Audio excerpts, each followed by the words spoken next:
All right, we will get started here in just a minute. If you'd like to take your seats, if you want to grab a glass of water before you settle.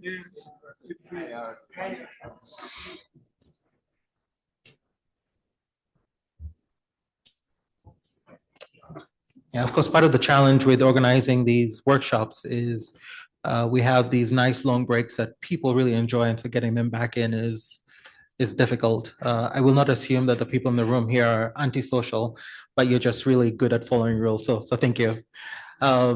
So thank you so much to the previous panel. I think they answered a lot of questions that we had, but they raised a number of questions as well.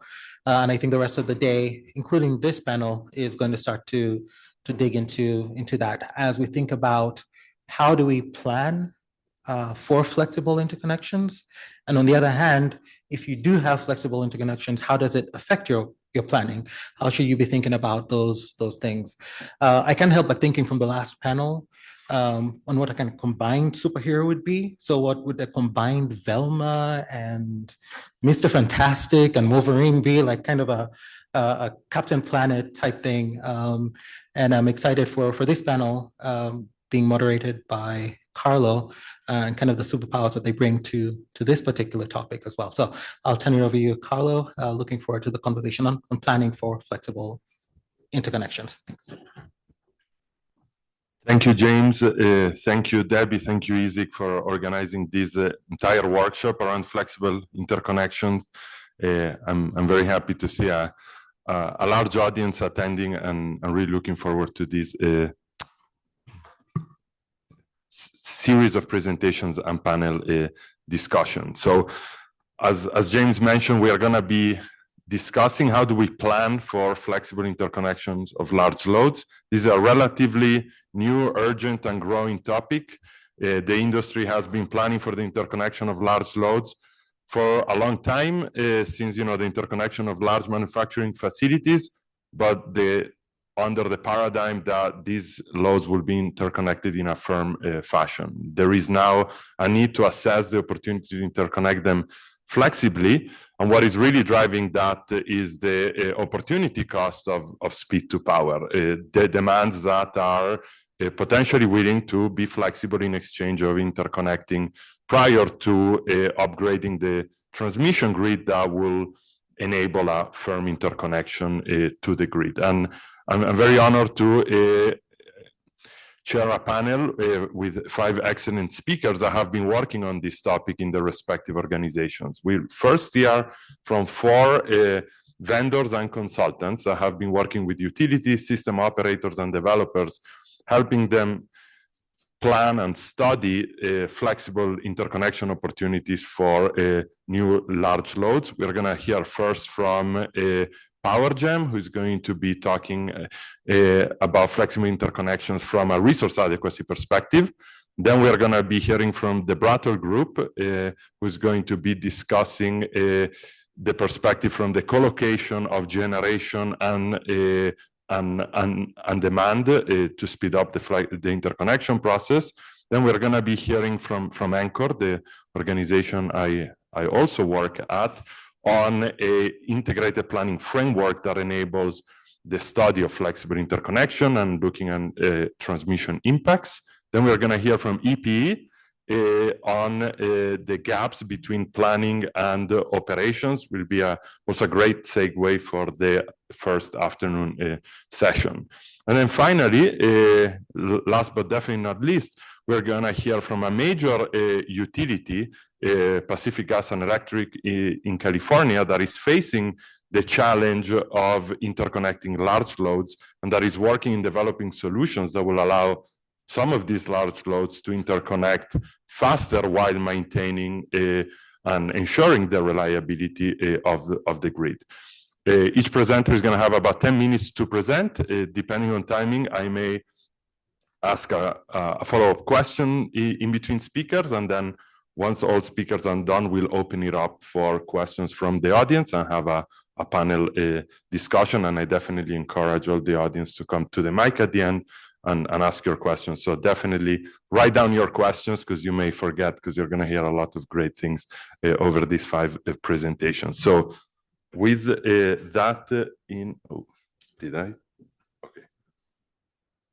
I want to make sure I didn't touch anything on the. Brian, I'll let you fix, and as that is done, I'm going to welcome the first speaker. Aaron Schwartz is a senior engineer at PowerGEM. So Aaron, thank you, and the floor is yours.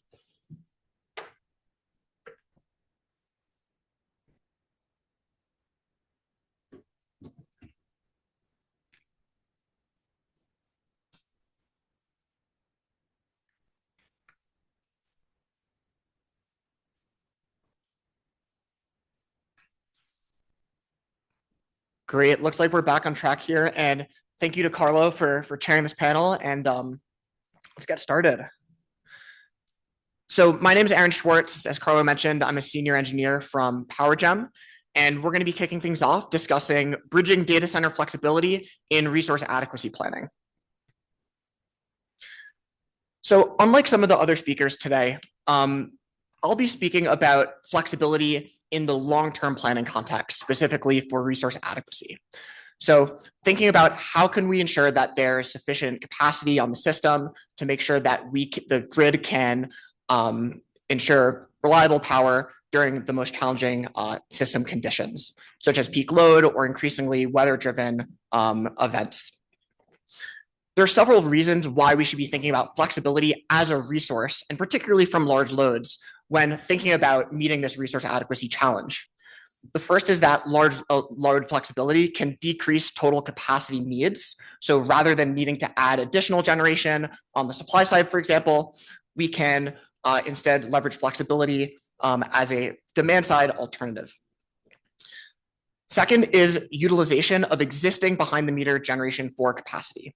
One of the features of many large loads, including data centers, is the need for high uptime requirement. And that often takes the form of on-site generation, whether those are backup power, on-site storage systems, or other generation resources. So flexibility has the potential to tap into those resources that are already being constructed as part of reliable data center or large load designs. Third, and I think I already mentioned this, flexibility can be a key tool for maintaining adequacy during scarcity events. So as we think about the challenges that our grid faces from extreme weather or other disruptions, flexibility can be one tool in our toolbox for making sure that we can weather those.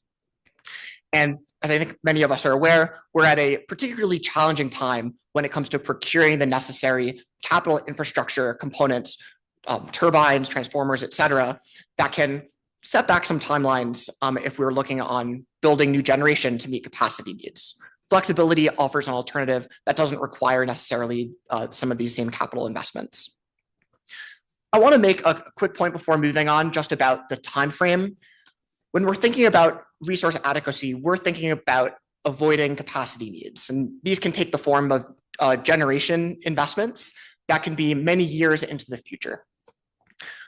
Also, when we think about flexibility for resource adequacy, we are talking specifically about events that are tight margin conditions, extreme conditions.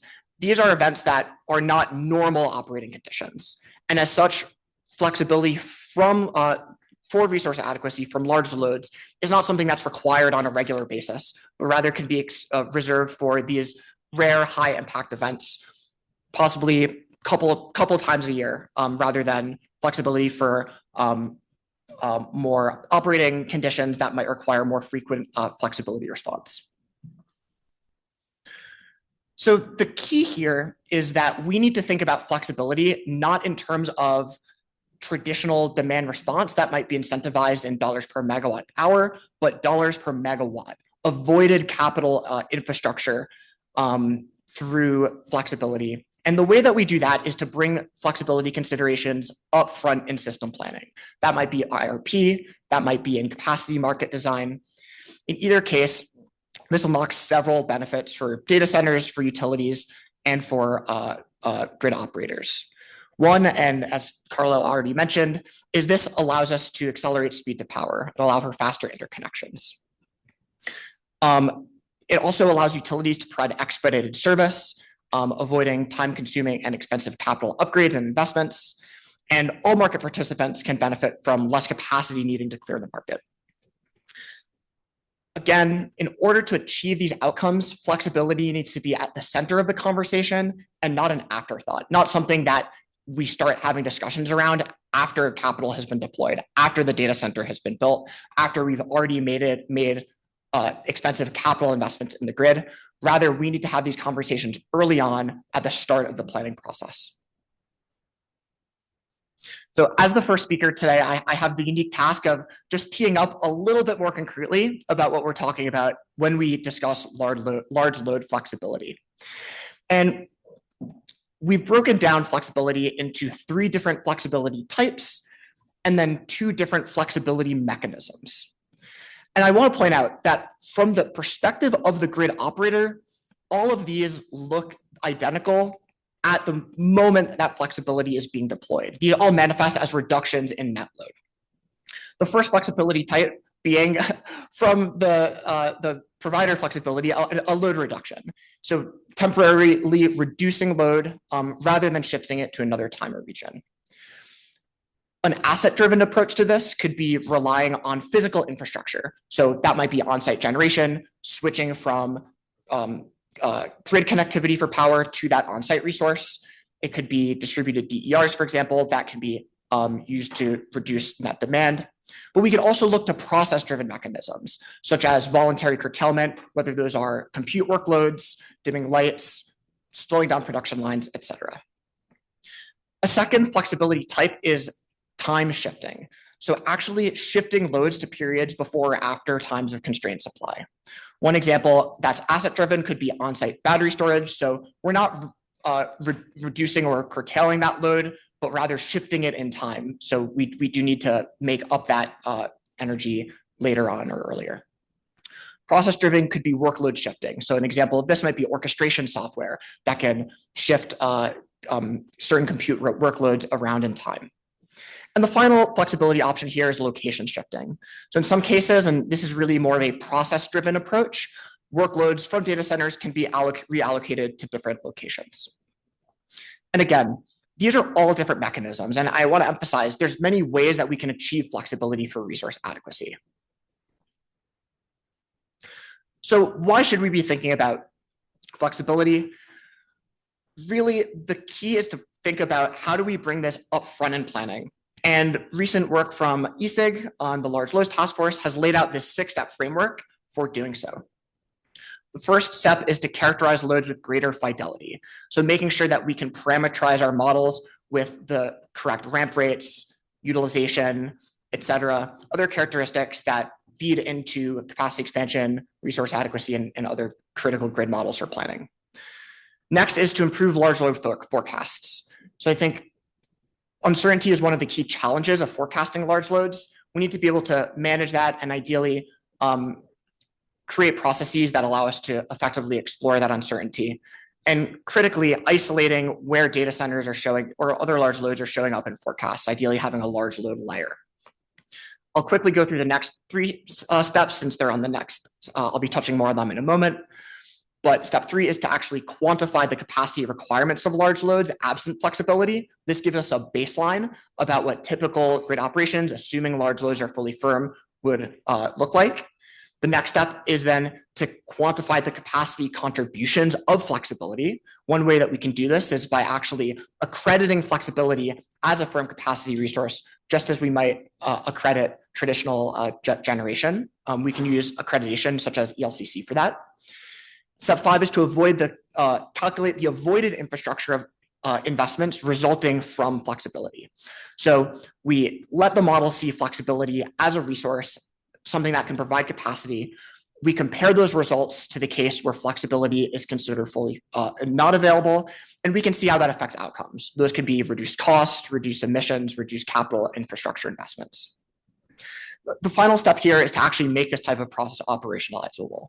So developing specific regulatory mechanisms that can account for the value of large load flexibility. That might be through rate design, through tariff design, through improved administrative processes in utilities and RTOs. Recent work from GridLab and Talos Energy, which is now part of PowerGEM, studied this and put this framework to the test. We specifically took data from NV Energy's 2024 IRP, pulling out the large load impacts from their load forecast, and then running that through a capacity expansion model, looking at how their load growth drives substantial resource requirements through the 2050 planning horizon. We then isolated the flexibility as and was able to compute ELCC across different configurations. So different total amounts of flexible capacity that was available, different total uptime requirements. Those are the amount of hours that the large loads must be available. So for example, a 99.9 uptime requirement would translate to flexibility of around 9 hours per year that we can actually reduce load. Putting this accreditation back in the expansion model allowed us to actually assess the specific impacts that flexibility provided in terms of avoided costs, avoided capacity needs, and avoided emissions. And so what does this look like? We found that in the near term, we were able to avoid capacity investments in traditional capacity resources, such natural gas peakers. And in the long term, we're able to develop a resource plan that included lower cost energy-based resources. Overall, this resulted, and this is specifically for the 99.5 uptime and 2 gigawatt max response case, around a $300 million net present value savings.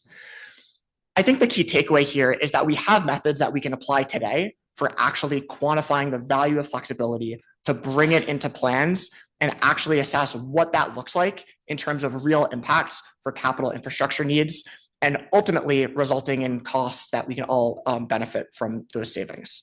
So those are my comments today. I want to thank Carlo again and the panel, and looking forward to your questions. Thank you very much. Thank you very much, Aaron. Yeah, I'm going to ask you one quick question as we transition. Based on your experience working on resource adequacy, what would be your recommendation to a large load developer that is negotiating a flexible interconnection with a utility, either in a market environment or in a regulated environment? Yeah.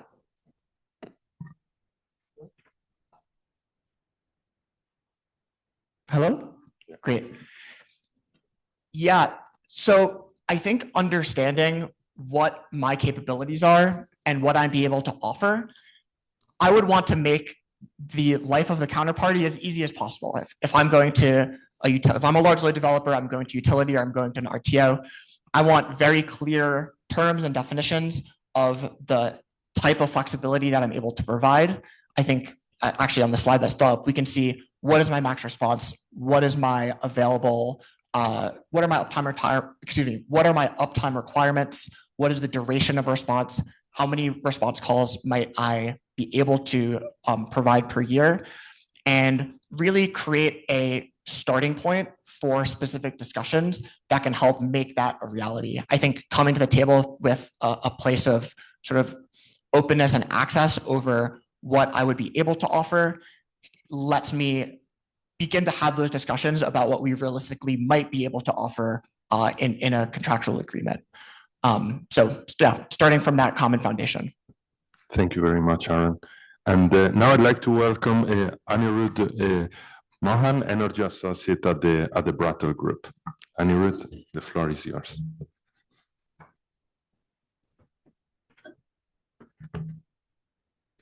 Thanks, Carlo, and thanks to ESIG for hosting me this opportunity to present. So I'm going to be talking today about accelerating interconnection of large loads that are co-located with generation. So co-location addresses several priorities and concerns from AI data center growth.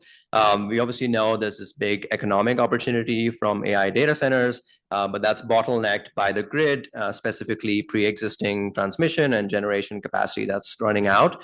And as a result, data center build out is falling behind schedule. Now, the technical solution that co-location offers is that when you pair large loads with generation on site, especially new generation, you can minimize, delay, or reduce the need for transmission upgrades.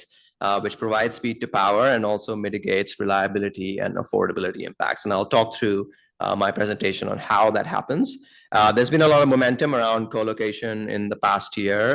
President Trump has come out very strongly in favor of it. FERC has ordered PG&E to craft co-location rules. So we're definitely seeing important momentum behind that. And I'll talk through what is required in terms of planning and operations to make that happen. So there are two major parts to speed to power. I just want to call out. One is transmission, avoiding the need for major transmission upgrades. The second is avoiding the need for major new supply. Most of my presentation is going to focus on the transmission piece. I'll talk a little bit about the resource adequacy piece at the end, just to tie into what Aaron was also presenting before. So I'm going to talk to a stylized example, and I won't go through this in too much detail just in the interest of time, but hopefully you'll get the concept. So imagine an energy park located in the blue here, which is about 500 megawatts of load, and let's say 550 megawatts of generation alongside. And it's connected to the broader grid. The local grid area has another unaffiliated generator of about 170 megawatts, let's say in this example. And the transmission lines to the rest of the grid are rated at 170 megawatts per line. So now it's intuitive that if you connect this energy park, which has load and generation next to each other, you're reducing your interchange with the grid a lot in normal conditions. And that means lower transmission upgrades.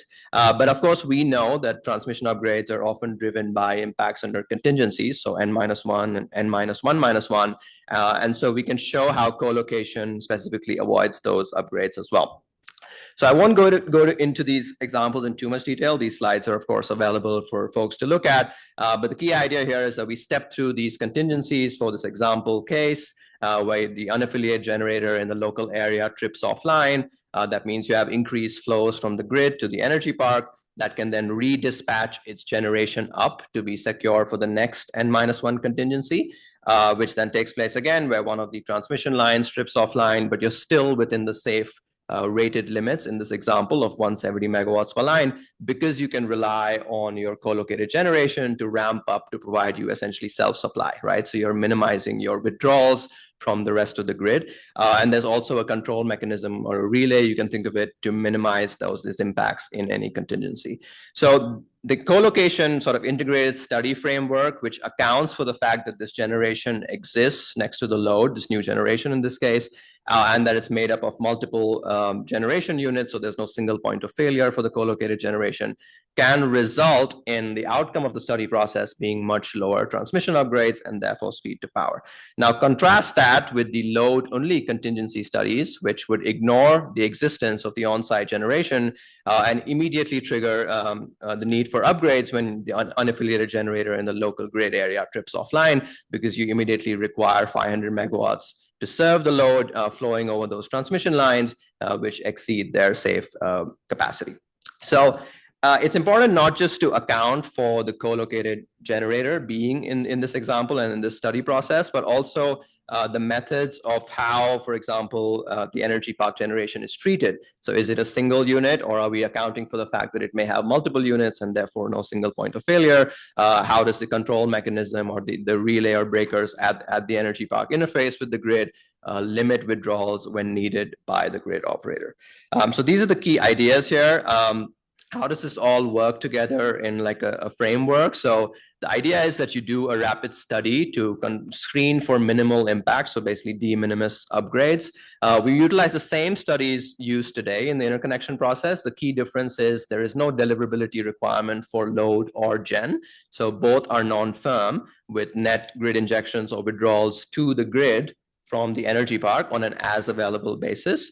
And the co-located load is firmed by the existence of its co-located generation or load flexibility, right? So curtailment as a backstop for firmness, rather than relying on firm service through the transmission network. So the idea is that we in planning have less to do and we pass it over to operations, which is the next panel, so they can handle all the complicated stuff. But really what you're trying to do is avoid building out and the need for upgrades that are identified in planning if they can be resolved through operations, right, through SCED.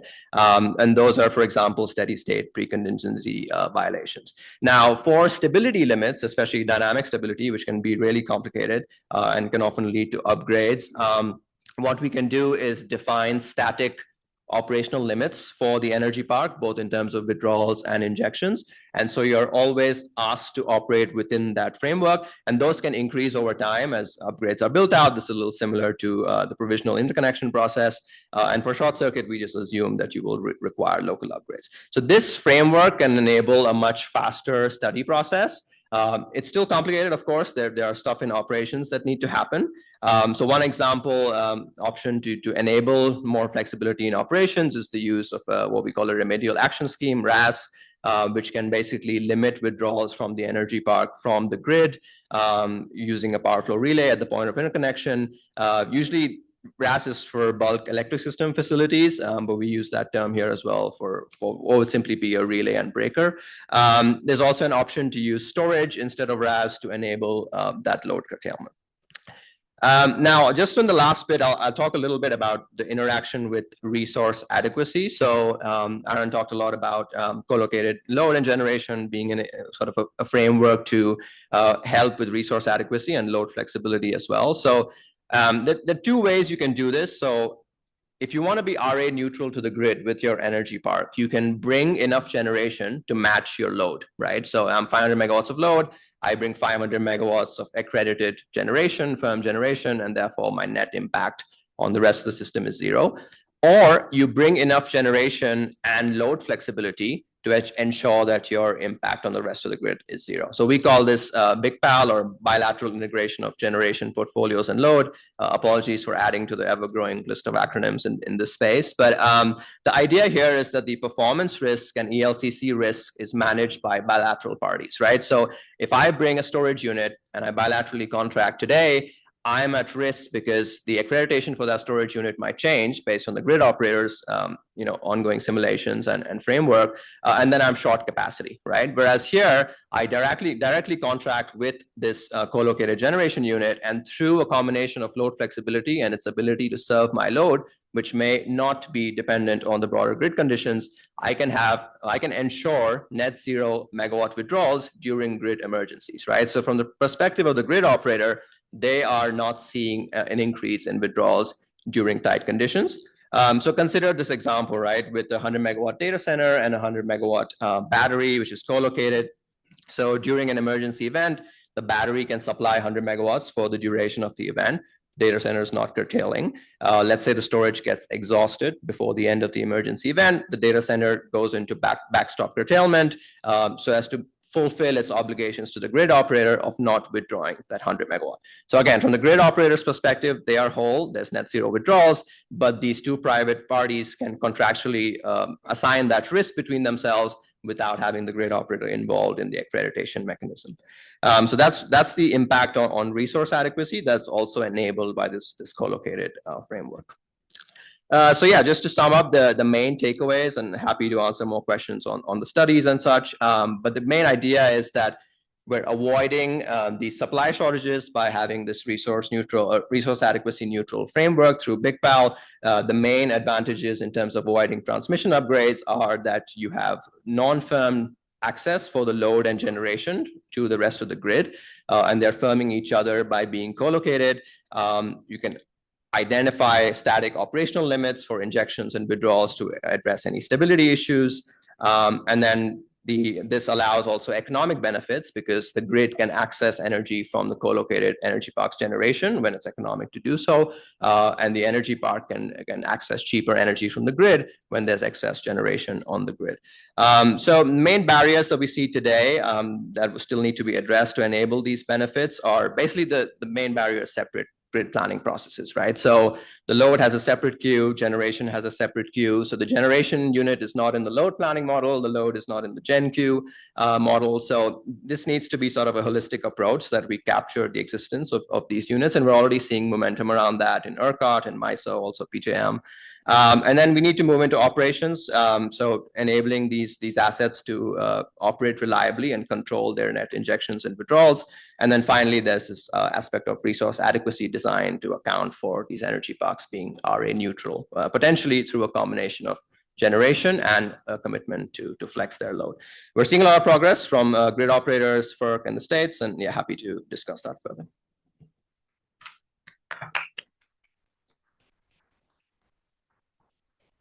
Thank you very much.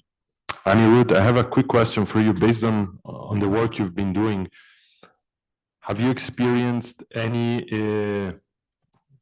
meaningful insights on the value of long duration storage in these co-location frameworks? And is this a potential great use case for long duration storage developers? Yeah, absolutely. So, in that example where I talked about the 100 megawatt data center, 100 megawatt battery, like you have situations where the battery might get exhausted if it's short duration for these RA events. So the longer duration you have, there's less emphasis on the load for needing to revert to backstop curtailment to fulfill their obligation to the grid operator. So long duration definitely really helps that. Yeah. Thank you, Aniruddh. And now I'd like to welcome my colleague Wallace Kenyon, the Chief Product Officer of encoord. Wallace, the floor is yours. Thank you so much, Carlo, Aniruddh, Aaron. It's good to see everyone. Excited to be up here.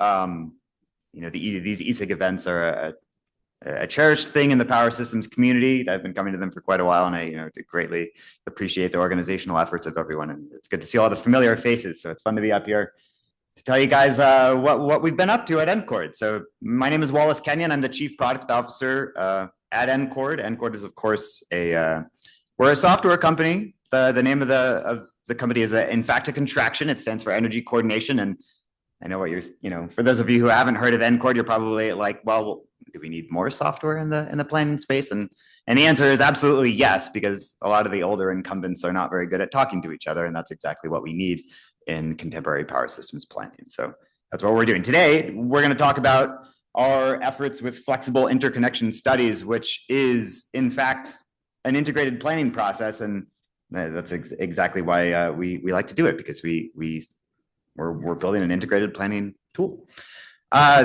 So the traditional interconnection study, not going to belabor this a whole lot. We all know what it looks like, snapshot based in the transmission planning space. You get a couple of peak planning scenarios for certain seasons, and you look at violations based on new generation, new demand. It's great. It's fit for purpose for older study techniques, and it's definitely worked historically and works very, very well for getting the power system to where it is today, which is exceptionally reliable and operates quite nicely.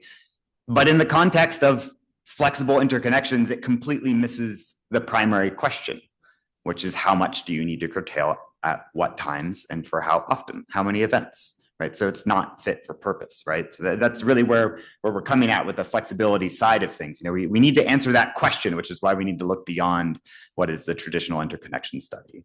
Other things, of course, system upgrades and capital costs to harden your system to be able to maintain reliability at those few peak snapshot periods. That's also very important and critical CapEx understanding. But for site selection, when you're thinking about being a flexible interconnection asset, at least in the interim until those upgrades are made, you're not really getting good insight into how often those are called upon. Does it make it a good site to actually be selecting based on the CapEx that would be required in the long term? And then finally, what are the build timelines associated with actually hardening the system based on those snapshot studies? 5 years, 8 years. Again, the whole dialogue that you've been hearing all morning is, can I interconnect sooner at a reduced capacity? That's the whole idea. So you need to have a really good idea of what the interim constrained operation is, because that's going to be the foundation of the contract that you would sign with the utility. Because let's face it, data centers are not going to respond to prices. Like, the cost to compute is way too high. So they're going to have to be contractually obliged to curtail at certain times. That's just kind of a fact of the way that works. So at encoord, and with Saint, which is the scenario analysis interface, we've been working very hard on a flexible interconnection study workflow, which is ultimately an integrated planning workflow. And I realize there's a lot of stuff going on this diagram. I would say we have the luxury at encoord of producing a different type of flow of information diagrams, and that's because we have one single data set that functions within the software tool. So rather than kind of wringing our hands about data schemas and imports and translations and moving between different domains when you're doing production cost modeling or reliability assessments, I apologize for the RA. It's not resource adequacy, Aaron. I'm sorry. In this case, it's reliability. There's unrest on terminology in the space.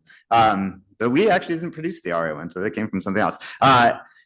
Anyways, the movement between those is, if if you're doing data schemas and translations and flow of information, it becomes quite challenging. But we have the benefit of using one single data set that runs both the production cost modeling optimizations and also the reliability assessments, which actually makes the mapping of power flow conditions from a direct current unit commitment optimal power flow to, say, AC power flow actually kind of trivial. Where it gets exciting is how you can actually do some sort of clustering based on the operation of certain snapshots.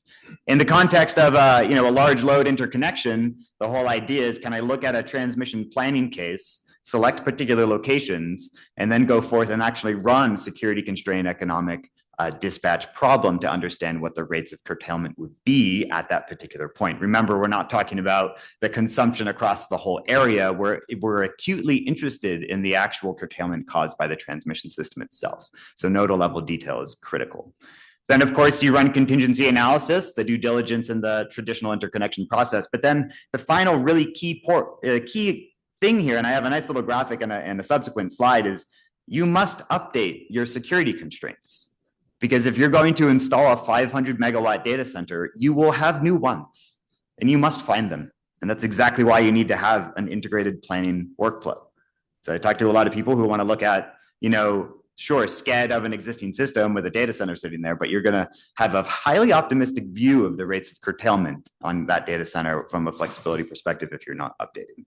What do you get for outputs? Well, transmission upgrades, from a traditional perspective, of course, or you can really have discussions about approved firm interconnection capacities, what the flexible, interruptible interconnection capacity would be as well, and also how often you'll need it. So the frequency, the duration, the magnitude, those sorts of things. So where has this been done? I suspect that most of you have seen this study that we did in direct collaboration with CAMU and Princeton, funded by Google. So, the entities there had a variety of different activities. encoord really carried the thought leadership hat on the generation transmission integration to really do the workflow that I just talked about on the previous slide, which gives you this exact sort of curtailment expected behavior based on the system configuration at the time. So you need to understand when you need to flex, how often it's going to happen, all of those different characteristics. Of course, there's a deterministic component. If you look at a single 8760, which is what we did, you can adopt probabilistic methods to understand what that would be based on different weather years, different outages, those sorts of things. So this was a success along the way of really maturing what is the flexible interconnection study, looking at a whole year analysis, finding ultimately hosting capacity as a curve as opposed to a single snapshot value at a variety of different substations in PJM.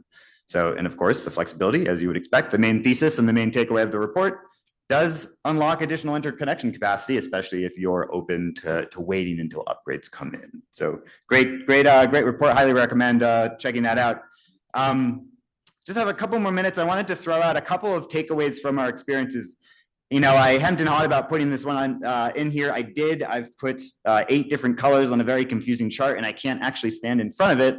I had seen someone using the laser pointer on Monday, and I thought I would have that luxury, but I don't. I know, but I can't really get around. I would have a hard time. So I think the main thing that I would like you to take away from this image, so this is looking at clustering across system level metrics of the system, but then looking at the actual flex curtailment. So flex curtailment is that little kind of mustard color that's peaking up on the first end of day, second, and then the fourth one. You see system demand as that nice diurnal curve that we expect, and then I've got an IBR penetration. And the main takeaway here is that actually the peak flex curtailment isn't happening at peak system demand. So you're going to miss it in that snapshot, right? Again, that's the whole idea. So you got to look at time. So flexible interconnection studies are looking at time. It's no longer snapshot, as a way to take it. So I would love to talk about this image more if anyone wants to unpack it offline, but I'm just going to keep going. Here's a nice little takeaway about the impact of new security constraints, right? And these could be as simple as, Moncon pairs from a linearized power flow, or it could be something related to transfer capabilities due to reactive power supports, and you need to curtail capacity on certain transmission lines. But, green blob on the top there is what you can actually deliver at a particular POI. You see a little bit of system required curtailment in blue there, and the megawatt happens twice. If you look at the top of the table on the right, the n-0 is referring to the data center itself. It's still a SCAD run. I'm just not considering new constraints. I have 2 events over this week, sure, 8760, of course it would be more. total curtailment, some value, 200, I guess. I see my peak curtailment, it's 80, which means from a 600 megawatt like interconnection request, firm capacity might be 520. Great. Okay, that sounds great for a data center. But if the person running that study didn't actually do contingency analysis there and bring in new sets of security constraints, they're going to miss the fact that actually there are 3 events. The total curtailment from an energy perspective is 1.7 gigawatt hours, and the peak curtailment is 250 megawatts. So you're looking at a 350 megawatt uninterruptible supply. So that's why this really needs to be an integrated planning process. So main takeaway there. And then finally, last slide. And this is kind of looking farther, like we've more or less been focusing on system needs from a transmission perspective, taking a look at the POI of the data center. And there are a variety of ways that you can mitigate and or supply to the data center. You know, a lot of work that folks on the Camus side did in sort of the site level capacity expansion in that study was seeing different solutions for supplying the energy at those times. But really, to me and other folks and many folks in the industry is the more interesting question of how can I get things from a distributed perspective to actually provide meaningful supply at those times of congestion, right? Storage, you know, VPPs functioning. Like if I have a way to map the transmission needs down to an aggregate level across my transmission system, then I can get an idea of the certain capacities that are needed to function at particular times based on congestion to alleviate those sort of issues on the transmission system and mitigate those upgrades. So really, how can distributed assets help? But more importantly, what's an auditable framework for valuing distributed assets as transmission upgrade deferrals? It's an integrated planning process. It's a great effort that we're starting to look at in partnership with Grid Lab. We're really taking a hard look at this. So, and I think that's my last slide. Thanks so much. Looking forward to the discussion and definitely come and ask more questions afterwards. So thanks.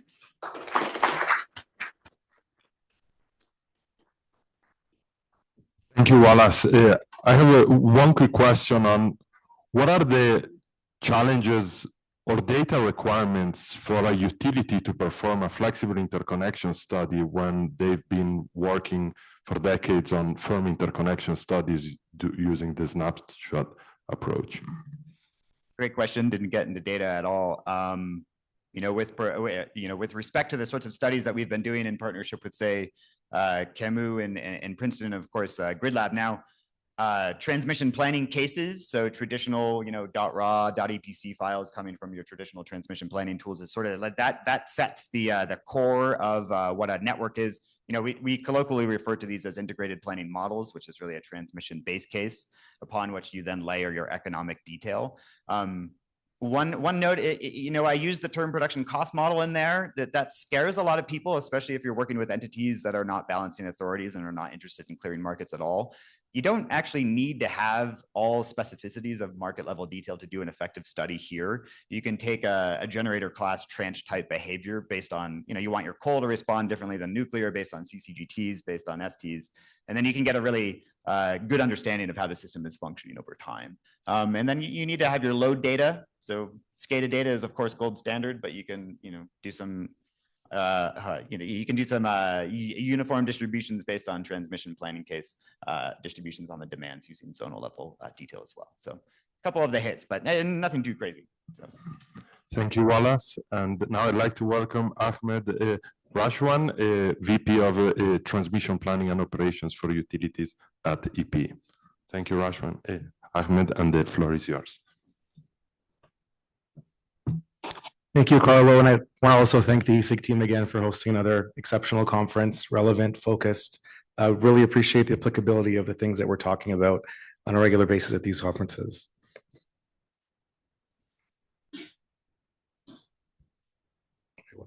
There is a delay between this and this, so if it looks good here, it doesn't look good here. Actually, I think because that's there. Okay, perfect. Okay. So I'm going to start off by talking about one of my early experiences in my career. So I started off in operations planning, really, really good place to learn in operations planning. And as I transitioned into planning right after that, I had a conversation with a shift superintendent on shift at that day. He's like, Ahmed, look, you've learned a lot about operations planning. You've learned about operations. You know how much work it takes to set the control room up for success. Please, please, please carry that forward into the planning space. We operate in silos. No one's communicating. So I'm like, okay, I'll make sure that I do that. And so I've actually carried that through my whole career. It's been a piece that I've remembered and I continue to champion whenever we're doing planning work. And so, as we're talking about flexibility, the concept is simple. In planning, it makes a lot of sense. It's pretty simple. You just reduce the load, problem solved at the right times. But translating that into the continuum of processes between planning and ops is really, really not that simple. There's a lot of handoffs that happen in between to actually enable that success. So, the transmission planning process today is actually tasked with identifying the facilities that you need to enable change. Iron in the ground. You're talking about money that you're going to spend. We're talking now about allowing change to happen without the precursors that you typically have. And so that makes things a lot more complicated, and it actually passes on a lot more responsibility to the operations team. The handoff that you have traditionally between ops and planning is now fundamentally different. So that's something I'm going to try to focus on. And so what this really means is, as you're looking at this, your ops processes have to change. So in preparation for all of this that's coming. So what I'm just showing here is flex interconnection kind of in your planning space. In order to get it into operations, there's process adjustments and then implementation mechanisms that you need to make sure that this is done successfully. So let's talk about the planning space first. We've talked about flexibility. We've talked about the concept of I have a constraint, I can now reduce to meet that constraint. Let's look at that holistically. I have an interface today that without any upgrades is going to take, maybe has 1,000 megawatts of capacity. Well, how much flexibility can I put behind that? Is it 1,000? Is it 1,500? Is it 5,000? Is it 10,000? Where is the line that I draw to say there's too much congestion behind this interface that's constrained? And also, did I create any new interfaces that now I also have to analyze in the process? We actually don't have framework around this. We talk a lot about reducing, but we don't talk about how much we need to reduce. Now, put yourself in a control room operator's chair. Being able to reduce 100 or 200 megawatts is very different than trying to coordinate reducing 2,000 or 3,000 megawatts of load behind a particular interface. So this is, again, you think of your capacity expansion modeling, you think about congestion, you talk about, I don't want to go beyond this much, I have a zonal limit that I'm going to limit myself to. As we start thinking about flexibility implementation, that's something we need to start thinking about. How much flexibility is too much flexibility? So that's the concept that we can figure out. Talked about E760 planning. I really do think once you start talking about flexibility at a high level, AG was talking about their queue. In ERCOT, you need to think about probabilistically because it's such a huge amount. If you allow 400,000 megawatts of load to connect on a 90 gigawatt system today, it's a completely different paradigm. So again, trying to get those smarts into the planning process. Looking ahead, I think someone also talked about characterizing flexibility. In the previous one, I think it was the flex mosaic. This is really important. Flexibility can look like 5-minute dispatchable. It can look like a demand response product. It can have a limited time. It can have a limited amount of energy. What does that look like so that the planners and the ops planners are setting things up for success? And so you've done the right approach in planning. You're now transitioning to operations. Every single time you identify the need for flexibility, that means you've identified a constraint on the system that you are not going to remediate for the next little while. So that means you now have new limits on your system that you have to implement that were not there before. So for every single interconnection, you now have a full operational study that you have to take on. And your goal is to optimize how much deliverability you get to them. So today you might have operating limits that are 100 megawatts for this interface, 200 for this interface. In the future, it might be 100 plus an improvement for this capacitor in service, plus 300 megawatt improvement for this generator in service, because you're trying to optimize and limit how often you're curtailing them. So this becomes a different approach to operations than many folks are accustomed to. So lots of volume of work that's going to come in, lots of increased complexity that's going to come in to enable the flexibility that was envisioned in planning. So that's a really big point to emphasize. And I also want to touch on outage management and coordination. So we hear a lot of statistics about the grid is underutilized. The way that those statistics come about doesn't necessarily factor in the day-to-day realities of a system operator or a utility. How many times is the system an N-1? Never. We were talking to our friends from SPP and other organizations yesterday. N-20, 30, 40, 50 is really where you are, but those statistics don't account for that. The other thing to understand is there's critical outage windows during the year where everyone's trying to get in And those windows are continuously shrinking, especially for critical equipment. So all of this to say is flexibility has a role to play, but we have to be very transparent with those who are interconnecting that there will be times where it wasn't on peak. It was on the shoulder times where I took out 3 critical generators and 4 transmission lines. And because of that, you can't consume. So this is going to be really important for us to have these communications with them as we look into the practical implementation of flexibility in operations. Okay, I'm still on time. And I'm trying to touch on a lot of things, but within 10 minutes, but if you have any questions, obviously we'll take them after. And so going into markets. So, and I would look at this from market perspective, but also start to think of this even if you're in a regulated space as well. So local market power is something that once you have facilities that are 1,000 megawatts, 2,000 megawatts, they actually, depending on how you implement this, can control price, can control outcomes of flows on the system. So you start to think about, okay, price is one impact. What if they have transmission rights? And now they can start to change flows on the system to make sure that they're profitable in transmission rights. You need to start thinking about your entire implementation of your market structure. So for how to think about this in the mitigation space, price formation is going to be important. You're thinking about these facilities that have that much power. Do you want to give them price formation power? If you're going to give them price formation power, you need to protect the market after that. And the consumers, you need an ex-ante mitigation portfolio that can actually take care of this. There's a lot of ex-ante mitigation already in place in real-time markets, but it's going to need to be adapted to be able to take care of large loads. So your reference levels for large loads, what are they? What's the right curves? These are some things we're going to have to start to investigate to ensure that we actually protect the system and the ratepayers from this. And I'm going to give you a simple example that, stayed with me from a while ago. We have, I think Anna talked about this, my background's at the ISO in Ontario. We've had dispatchable loads in Ontario for a long time. And there's a set that were competing beside each other, with each other behind the same interface. They had a difference in their penalty factor of 0.01. They offered the same price. One load was picked on for dispatch all the time because of that 0.01 penalty factor difference. And they were like getting really frustrated, like, hey, our prices are exactly the same. Can you tell us what's going on? Because they were looking at the data after the fact.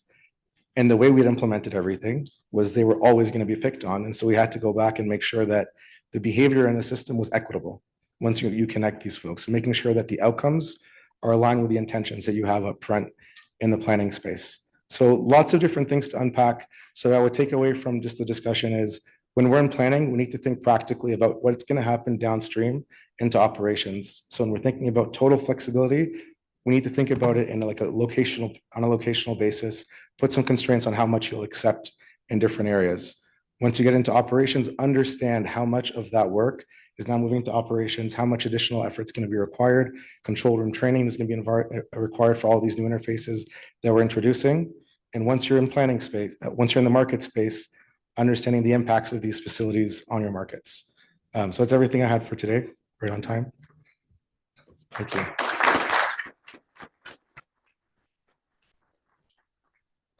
Thank you very much, Ahmed. Really appreciate it. You talked a lot about how important what you learned in operational planning is now that you work in planning. If tomorrow you were sent back to operational planning, is there anything you've learned in planning that will be helpful for your operational planning colleagues? Yeah, I tell them to buckle up.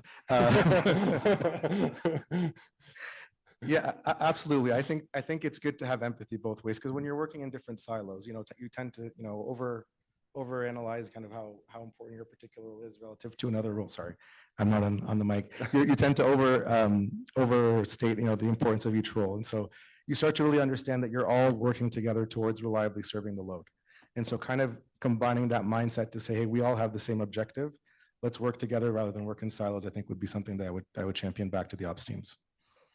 Thank you very much, Ahmed. And now I'd like to welcome John Stallman, Chief of Strategic Projects and Programs in the Commercial Growth Organization at Pacific Gas and Electric, PG&E, California. Thank you, John, and the floor is yours.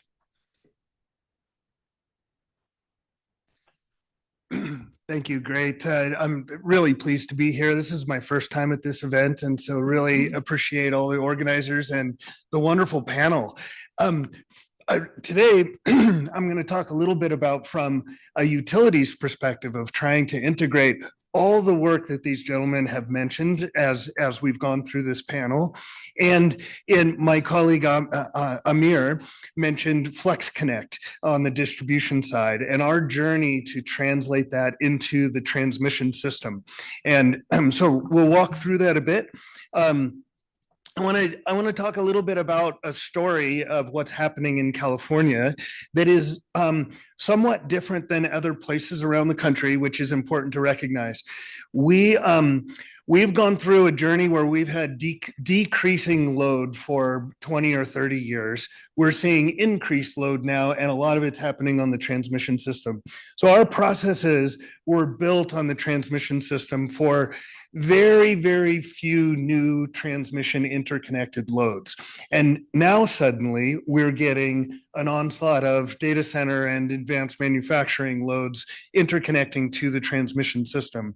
So it's caused us to have to retool a very old process that could be manually operated pretty well and sufficiently for what kind of loads we're connecting. And now we're moving into a space where we have a lot of very large loads all wanting to be in the same general pocket of the San Francisco Bay Area and the South Bay Area around San Jose, and we would call that the Bay region in our ISO planning area.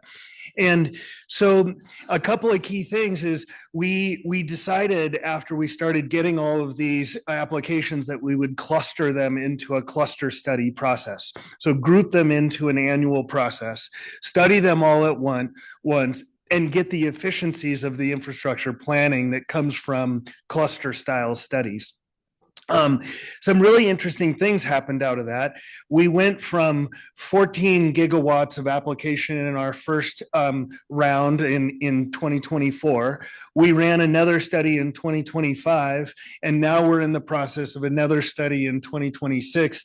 This last study in 2026 is about 17 gigawatts of new added load. That's almost doubling our average complete load within the state, all within one region. And so we're able to connect relatively swiftly on the types 1, 2, and 3 you see on the screen. Those infrastructure connection times usually occur roughly at the same time that it takes to build the facility and start to add load to the facility. When we get to the type 4 infrastructure, that's where all the generation exists out in the Central Valley and out in the Sierra Nevada mountains, spread out between wind, solar, storage, hydro, and a select few gas plants that are getting run less and less all the time. So we have a deliverability problem into the Bay Area that we're dealing with on the type 4 infrastructure, the network infrastructure. So what we really discovered is during our step-by-step process that we had, these large load customers are making billion-dollar investment choices. And our information that we provide them was really critical. And as we provided them preliminary engineering studies and gave a sense of what infrastructure would be needed, we're giving them timelines on the type 4 infrastructure that's close to 7 to 10 years out. Many of them want to be interconnected in 2 to 3 years. So there's the motivation for our flexibility. And I want to just say a little bit around the perspectives that come in when we start to do that is creating these bankable, what we've started calling bankable transmission planning information so that customers can make these decisions also means we need to pull forward the ability to say, hey, if you agree to be interruptible in these preliminary engineering studies, what does that actually mean for your interconnection timelines? And does that work for you? And so the data center population is really having to take on a new perspective. And they're albeit some are more mature than others, generally speaking, the mean in this population of large loads is relatively still trying to get their head around how do we actually be interruptible in this environment? So I'm going to walk through a little bit of the utilities journey as we've done some design thinking work with our data center customers that we're trying to interconnect. We've gone through a journey on the transmission planning side where we thought we could translate the distribution Flex Connect program over to the transmission program and what we actually figured out along the way. So I want to talk through that a bit. So we started with this thinking here where Amir shared with you earlier, our previous transmission process would identify the red and yellow and say, you can have no connection during this time and no load, and you can have partial load during another time, say the yellow section. And so then we got to a 288 time profile and we said, hey, look, these are really the critical sets. So the green graph there is really, that heat map is really showing this is where we need the flexibility to show up. And in the Flex Connect program, we could bound that for the customer with magnitude, duration, and frequency. It worked. We got folks to sign up. We're doing those. That's a steady state and scaling program. When we get to the transmission side, we quickly learned that we aren't solving for a capacity problem in California. We're long on capacity. We're long on energy. We can't deliver the energy to the location where they want to interconnect, and that's that type 4 infrastructure. Now we're dealing with a reliability puzzle piece in the contingencies, not necessarily a P0 or normal operating condition. And I love the planning to operator space, because what our operators really trained me and my colleagues on was, we're never in a normal operating condition. That's really great, transmission planners, that you're coming up with this headroom, but this headroom analysis doesn't work in the operations in the real-time space. We're always in a contingency of one form or another. And as we move into building all this infrastructure to serve these new customers, now we have more outages being taken, more clearances being taken to build this infrastructure. So now we're deeper into the contingencies than we were even before the load was being added. So the complications mount from there. So we started talking with these interconnection customers, and we started to realize their perspective was that they needed to modify their demand. And from our perspective on the utility, it was like, we don't need you to modify your demand. We want it to show up at the point of interconnection. So it could be on-site resources. It could be anything between your compute load and the point of interconnection, or it could be offsite resources in the form of a VPP, a virtual power plant, aggregating other flexible actors that are more flexible than they are. And I see my clock clicking down really fast, so I'm going to breeze by a couple of these pieces here and get into some of the meat of it. So we transitioned from a thinking of headroom capacity and normal operating condition to contingencies. Some of the really interesting things is we developed a programmatic approach, and we identify the key work streams in that programmatic approach. And in the lower left-hand corner, you see we're really focused in a planning work stream that really identifies how do we do this contingency analysis and ultimately bring your own generation to the node in that area. So identifying the numbers of nodes, substations where we need a certain amount of load reduction or generation to show up. And then working with the customers downstream of that to say, how are we going to bring that generation to that location? And that could be in the form of load reduction, battery storage, or generation, all of which have their point of diminishing returns, meaning there's only so much gas in the system to generate new electrons. There's only so much round tripping of a battery you can do before you reach a peak on that. And there's only so much virtual power plant resource out there. So we have to put all of these things together. We also have to build the operating system in the real-time operating environment. How are we forecasting that contingency scenario? How are we identifying that correlation to the balancing authority? How are we building the day ahead non-binding schedule to the customer? And then how do we enter into the real-time space and provide a binding schedule to to the customer that says, hey, now we need you to take action on that non-binding schedule a day ahead, so that they get a sense of, oh, this is what I need to prepare for. Oh, this is what I'm really going to act on during that real-time activation and signal dispatch. We also recognize there's a whole bunch of commercial agreements to work out between the customer, what they expect versus what our technical limitations are, and we have to meet in between there. So we have a whole work stream that's working through those commercial arrangements. External alignment in California is super critical because we are not, as the utility, we are not the balancing authority. CAISO is. So they all are also handling load and gen and procurement and forecasting. And so we have to have a really tight relationship with them on providing us the forecast and interfacing with them so we don't actually start to price manipulate in a negative way. So there's a lot of correlation that has to happen with that. And then, of course, we have a public utility commission that likes to manage and make sure there's fairness and that the contractual arrangements with the customers are working correctly. So there's a lot of work that's going on in that space. And I'm out of time, but I think if I could just take one more minute. So some key customer insights here that I want to share with you all is we went through a design thinking approach where we went and interviewed all of our different customers and put in front of them several sets of scenarios.